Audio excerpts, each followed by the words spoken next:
Hi, this video is part one of like a 2 or 3 part series of some recordings I did in the 1980s. I think the mid 1980s, and I recorded them on a reel-to-reel tape recorder. You'll see it in the videos. It's a Wollensak tape recorder, and these things were used when I was in grade school. If we're talking the 1970s. They were used in classrooms a lot for audio programs and stuff, and my dad actually worked in the Euclid school system, and one day he was able to get some. They were selling all the old recorders, and they were like 25 bucks a piece. So I think I bought 2 of them, and I figured out I was able to do some really crude multi-chart recording by recording an instrument on the one recorder, playing it back through a mixer, playing along with it, and then having a second recorder on the record. So the first recorder's on play, the second one's on record, so you can add an instrument every time. And you can only do this so many times before the quality starts to really degrade. Usually the first instrument you record gets pretty distorted in the process. But if you do it only once or twice, you can sort of get away with it and sometimes end up with a pretty good recording. And I found some old tapes that I'd done, and it took a while for me to get them to play on the recorder. I have 3 of those Wollensak recorders. I found out 2 of them appear to not be working anymore. I was able to get one working well enough to play back a tape that I recorded. And what's kind of fun about it is I was using a lot of effects from a book that I talked about in another video, Craig Anderton, Electronic Projects for Musicians. The book I'm holding up is actually the 2nd edition, and I'm going to do a book review about this one. But I was using a lot of effects from that book. I'll kind of run through briefly what you're going to hear on the recording, and it used a lot of stuff from Craig Anderton.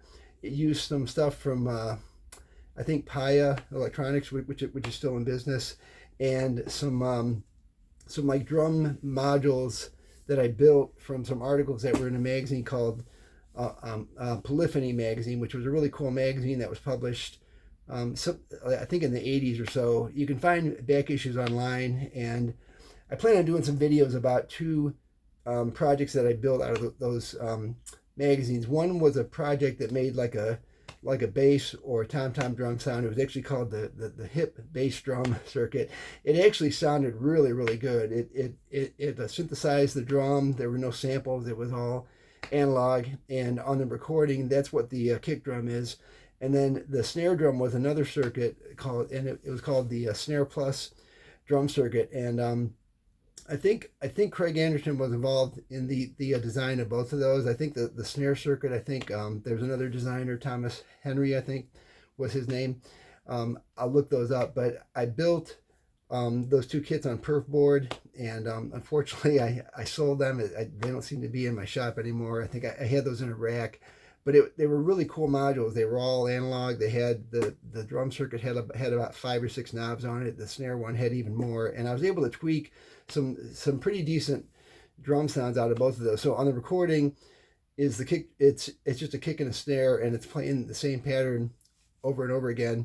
And what I used to trigger them, I think, was a really simple digital circuit with a memory chip that I just simply programmed. It was like a 16 location memory chip. I mean, we're talking really old technology, all TTL logic, and I just simply programmed. If there was a 1 in a certain location, it would trigger the drum. If it was 0, then it wouldn't trigger. And basically, the circuitry that I put together was very, very simple. It was like a 555 timer, clock source, and it would drive the memory, and it would step through the locations, and if it got to a location with a 1, that drum would get triggered. So that's how the drums were actually triggered. It was with a really simple digital circuit.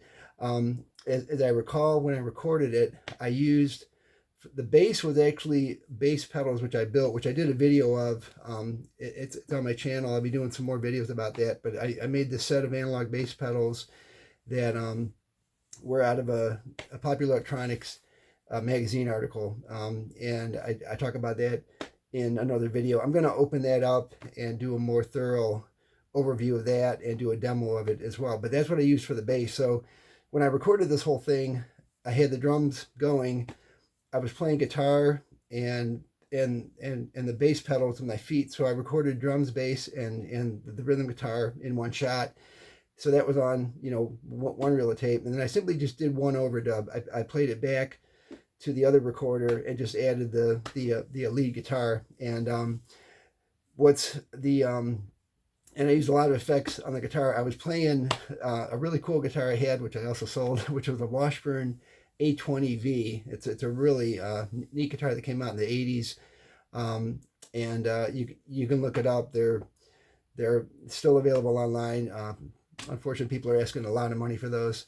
But I used that guitar, and it was going through this effects unit I built, all with effects that Craig Anderson had designed. I think I was using the compressor. I was using the Tube Sound Fuzz, which is in the second edition book, and that really was a nice sounding fuzz. And I'm going to do a video about that.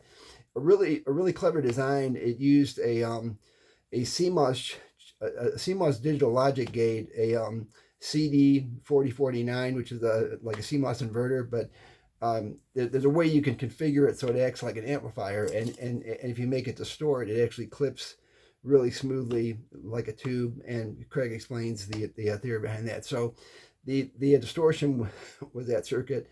And then I might have been using this kit from Radio Shack I got for a while. Radio Shack was making these kits with the etched circuit board and parts, and they had this one kit that was pretty interesting. It was like a reverb chorus unit for audio, and it used a Bucket Brigade chip in there for the delay, and you could set it for you know, for like a real short reverb, or you could set it for chorusing. So that might be on there. I'm not sure if I used it or not.